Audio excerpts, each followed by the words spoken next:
Assalamualaikum warahmatullahi wabarakatuh. Alhamdulillahirabbil alamin wassalatu wassalamu ala asrofil anbiya'i wal mursalin sayyidina wa maulana Muhammadin wa ala alihi washabbihi ajmain. Amma ba'd.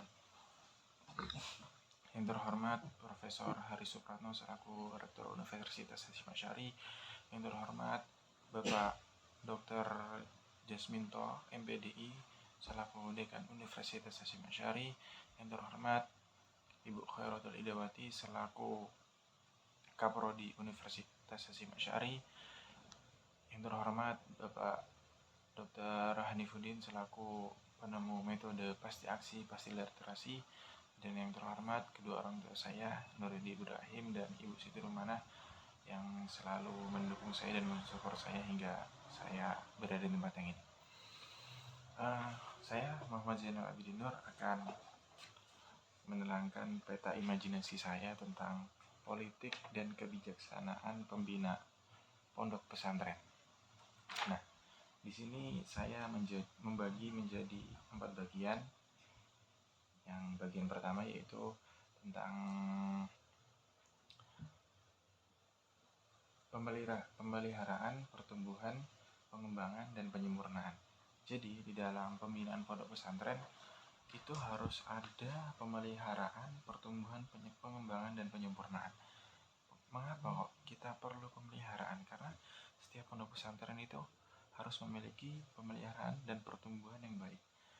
Oleh karena itu, dari pemeliharaan dan pertumbuhan itu akan membentuk sebuah perkembangan yang akan disempurnakan. Jadi pondok pesantren itu nanti akan bisa lebih maju dan lebih berkembang dan tidak stagnan seperti di situ-situ aja, jalan di tempat. Kemudian yang kedua, dari hasil tadi akan muncul hasil yang lebih baik dan potensi yang lebih baik, entah itu dari segi santri sendiri atau dari pondok pesantren tersebut. Kemudian akhlak yang baik dan sesuai dengan pedoman. Santri di pondok pesantren itu harus memiliki akhlak yang baik dan sesuai dengan pedoman ayat suci Al-Quran dan hadis-hadis yang diterangkan oleh para nabi, sahabat, tabi'in, para ulama, dan ustadz dan guru-guru kita semua.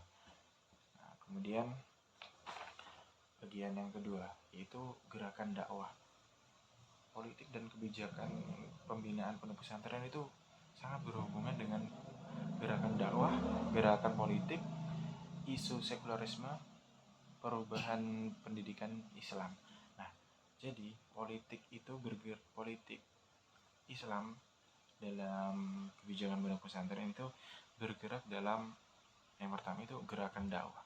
Mengapa kok dalam dakwah itu harus ada gerakan politik? Karena sulit bagi kita kalau kita nggak menggunakan gerakan politik dalam berdakwah. Nanti kita akan kesusahan mencari massa di situ.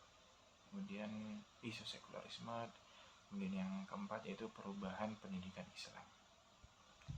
Nah, kemudian bagian yang ketiga yaitu aspek pengetahuan.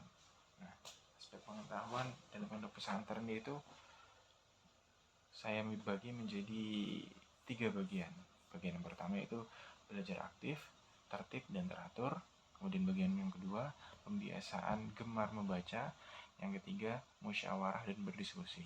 Yang pertama itu belajar aktif, tertib, dan teratur. Setiap santri itu harus memanage waktunya untuk belajar aktif, tertib, dan teratur. Karena santri itu perlu tertib dan teratur dalam belajar agar dapat mencapai keinginan yang ia cita-citakan. Misal dia ingin pintar dalam membaca kitab, dia harus tertib dalam belajar memahami nahwu shorof. Kemudian kalau dia ingin menjadi hafiz atau hafizah, dia harus selalu deres, tertib, istiqomah dalam mengaji dan sebagainya. Kemudian yang kedua yaitu gemar membaca. Setiap santri itu harus senang membaca, karena dengan membaca setiap santri akan membuka wawasannya, akan membuka pola pikirnya terhadap dunia ini.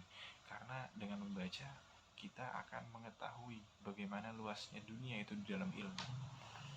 Dan yang ketiga, musyawarah dan berdiskusi. Nah, setiap santri itu diperlukan untuk musyawarah dan berdiskusi. Karena dengan musyawarah kita akan menemukan hal-hal yang belum kita ketahui. Kita akan menggali informasi yang belum pernah kita dapat dari musyawarah tersebut. Kemudian aspek yang kedua yaitu aspek keterampilan. Aspek keterampilan ini melingkup tentang pengelolaan pondok, berorganisasi, dan kebugaran jasmani. Nah, ini lebih ke pengelolaan pondok. Jadi setiap santri itu juga berhak andil dalam pengelolaan pondok tersebut, karena yang akan merasakan dampak dari pengelolaan pondok tersebut ya santri itu sendiri. Nah, bagaimana kita bisa mengelola pondok dengan baik? Kita harus bisa berorganisasi dengan baik, dan tidak pula kita juga harus melakukan kebugaran jasmani agar tubuh kita ini kuat dan sehat batin dan jasmaninya. Kemudian bagian yang keempat itu tentang sejarah. Saya di sini mengambil sejarah pondok pesantren, bagaimana pondok pesantren itu bisa terbentuk. Nah, di sini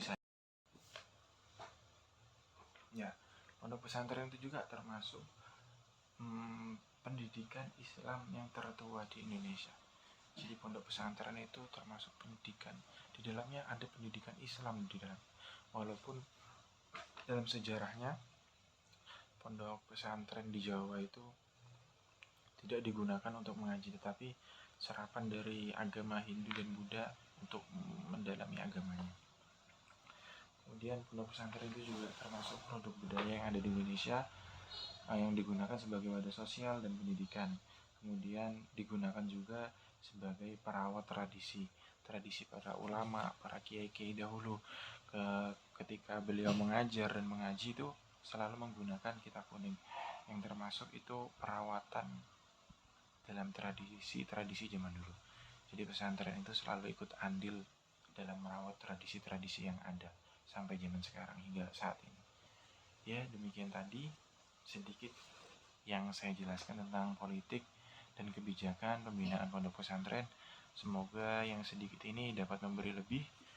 Demikian dari saya, kurang lebihnya mohon maaf. Wassalamualaikum warahmatullahi wabarakatuh.